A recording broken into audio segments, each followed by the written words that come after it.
Netflix TV நேயர்களுக்கு வணக்கம். பெருத்துளசி பழனிவேல் பேசுகிறேன். இந்த வாரம் நம்ம சேனல் ஒளிபரப்பான நிகழ்ச்சி ஜிடிஎன் திரைப்படத்தின் ப்ரீ ரிலீஸ் நிகழ்வு. ட்ரை கலர் ஃபிலிம்ஸுடன் இணைந்து வர்க்கீஸ் மூலன் பிக்சர்ஸ் தயாரித்துள்ள புரட்சிகர தொழிலதிபர், கண்டுபிடிப்பாளர் மற்றும் கொடையாளர் ஜிடி நாயுடுவின் வாழ்க்கையை கொண்டாடும் வாழ்க்கை வரலாற்று படமான ஜிடிஎன் ப்ரீ ரிலீஸ் நிகழ்வு இன்று நடைபெற்றது. நடிகர்கள் மாதவன், சத்யராஜ், துஷாரா விஜயன், அதிதி பாலன் உள்ளிட்ட பலர் நடித்துள்ள இந்த திரைப்படம் ஆகஸ்ட் 7ஆம் தேதி வெளியாகிறது. இதில் நடித்த நடிகர் முரளி என்பவர் பேசும்போது, இந்தியாவுக்கும் தமிழ்நாட்டிற்கும் முக்கியமான படம் இது. இதில் மோகன் என்ற கதாபாத்திரத்தில் நடித்திருக்கிறேன். வரும் 7ஆம் தேதி திரையரங்களில் சென்று கண்டிப்பாக படம் பாருங்கள். தயாரிப்பாளர்கள் மேடிசார், இயக்குனர் கிருஷ்ணகுமார் என அனைவருக்கும் நன்றி என்றார். ஜிடி ராஜ்குமார் பேசும்போது, இது சினிமாவாக விதை போட்டவர் அரவிந்த் தான். அவர்தான் எனக்கு கிருஷ்ணாவை அறிமுகப்படுத்தினார். கதையை பாட்காஸ்டாக கிருஷ்ணா கொண்டு வந்தார்.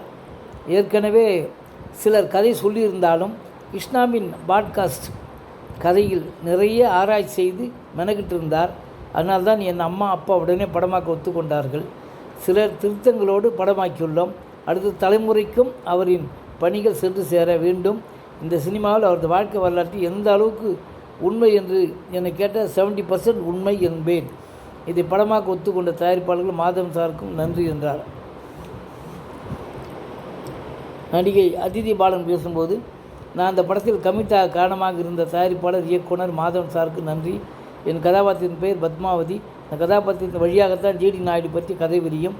இந்த படத்தில் ஒரு கதாபாத்திரமாக நடிக்க வேண்டும் என்பது என் விருப்பம். அவர் எப்படிப்பட்ட கண்டுபிடிப்பாளர் என்பதை இந்த படத்தின் மூலம் நான் நிறைய தெரிந்து கொண்டேன் என்றார். நடிகர் துஷாரா விஜயன் பேசும்போது, நான் நடித்த கதாபாத்திரங்களிலேயே இது வேறுபட்ட கதாபாத்திரம். தயாரிப்பாளர்கள் இயக்குனர் மாதவன் சாருக்கு நன்றி. சத்யராஜ் சாருடன் அடுத்த படமும் சேர்ந்து நடிக்கிறேன். அதிதி பாலனுடன் இணைந்து நடித்திருப்பது மகிழ்ச்சி. எல்லோரும் ஆகஸ்ட் 7 திரையரங்கு சென்று படம் பாருங்கள் என்றார். அரவிந்த் பேசும்போது, ஜிடி நாயுடுவின் மிகப்பெரிய ரசிகன் நான். அவரது வாழ்க்கை வரலாற்று கதை ஆச்சரியமானது. அவரது கதையை படமாக ஒருவர் சொல்லும்போது நிச்சயம் செய்ய வேண்டும் என்ற ஆர்வம் வந்தது. இது பயோபிக் படம் என்பதை தாண்டி கமர்ஷியல் படம் என்று சொல்லும் அளவிற்கு சுவராசியமானது. கதையை கேட்டதும் இதில் நடிக்க பொருத்தமானவர் மாதவன் சார் தான் என்பதை முடிவு செய்தோம். திரைக்கதையை படமாக்கும்போது பல சவால்கள் இருந்தன. நிச்சயம் படத்தை திரையரங்குகளில் பாருங்கள் என்றார்.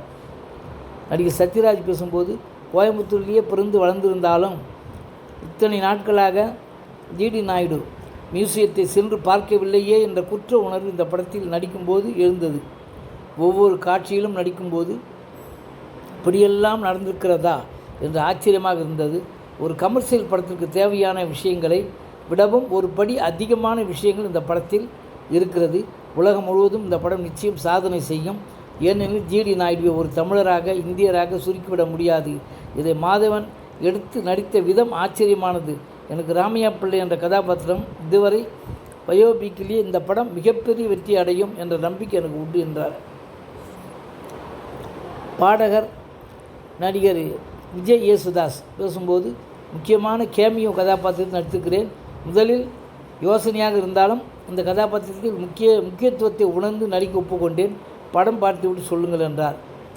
தயாரிப்பாளர் வர்க்கீஸ் மூலன் பேசும்போது, ராக்கெட்டரி படத்தின் வெற்றியை தொடர்ந்து ஜிடிஎன் படத்திலும் இணைந்திருக்கிறோம். இந்த படத்தைப் போலவே இந்த படம் நிச்சயம் பெரும் வெற்றி அடையும் என்ற நம்பிக்கை எங்களுக்கு உண்டு என்றார். தயாரிப்பாளர் விஜய் மூலன் பேசும்போது, ராக்கெட்டரி படத்துக்கு பிறகு அடுத்து என்ன என்ற கேள்வி இருந்தபோது மாதவன் இந்த கதையுடன் வந்தார். நிச்சயம் சிறப்பான கதை, திரையரங்களில் பார்த்து மகிழுங்கள் என்றார். இயக்குனர் கிருஷ்ணகுமார் பேசும்போது, ஜிடி நாயுடு பற்றிய புத்தகம் ஒன்றை படித்தபொழுது ஒவ்வொரு கதையும் நல்ல காட்சியாக இருந்தது. அவர் யார் என்று தெரியும். ஆனால் அவர் எவ்வளவு பெரிய நபர் என்பதை தெரிந்து கொள்ள ஒரு நேரம் எடுத்தது. ஒரு இயக்குனராக இந்த கதையை நிச்சயம் படமாக்க வேண்டும் என தோன்றியது. சாமானிய மனிதனுக்கும் பயன்பட வேண்டும் என்பதுதான் அவருடைய கண்டுபிடிப்பின் தலையாய நோக்கமாக இருந்தது. அப்படியான மகானை பற்றி படம் எடுக்க பெரும் பலமாக இருந்த எனது தயாரிப்பாளருக்கு மிகப்பெரிய நன்றி. நடிகராக மட்டுமல்லாது தயாரிப்பாளராகவும் இந்த படம் மிகவும் பிடித்திருந்தது என்றார். நடிகர் மாதவன் பேசும்போது, ராக்கெட்டரி என ஜிடி நாயுடு திரைப்படத்திற்கு முன்பே சில உண்மை கதாபாத்திரங்களில் நடித்திருக்கிறேன். ஜிடி நாயுடு திரைப்படத்தை உருவாக்க எங்களுக்கு வாய்ப்பளித்த அவர் குடும்பத்திற்கு நன்றி. திரைப்படமாக உருவாக்குவதற்கு மட்டுமல்லாமல் ஜிடி நாயுடு என்ற கதாபாத்திரத்தை உலகம் முழுவதும் கொண்டு சென்று சேர்ப்பதற்கும் அவர் ஒரு வாய்ப்பு கொடுத்திருக்கிறார். அதை சரியாக செய்ய வேண்டும் என்ற பொறுப்புணர்வும் மரியாதையும் எங்கள் எல்லோருக்கும் இருந்தது. இன்ஜினியரிங் நான் படிக்கவில்லை, ஆனால் அதன் மீது மிகப்பெரிய ஆர்வம் இருந்தது. அந்த ஆர்வத்திற்கு துணை நின்றவர் அரவிந்த் சார். இந்த படம் ஆரம்பிப்பதற்கு முன்னால் ஜிடி நாயுடுவை பற்றி எனக்கு பெரிதாக தெரியாது. அதுவே மிகப்பெரிய குற்ற உணர்ச்சியாக இருந்தது.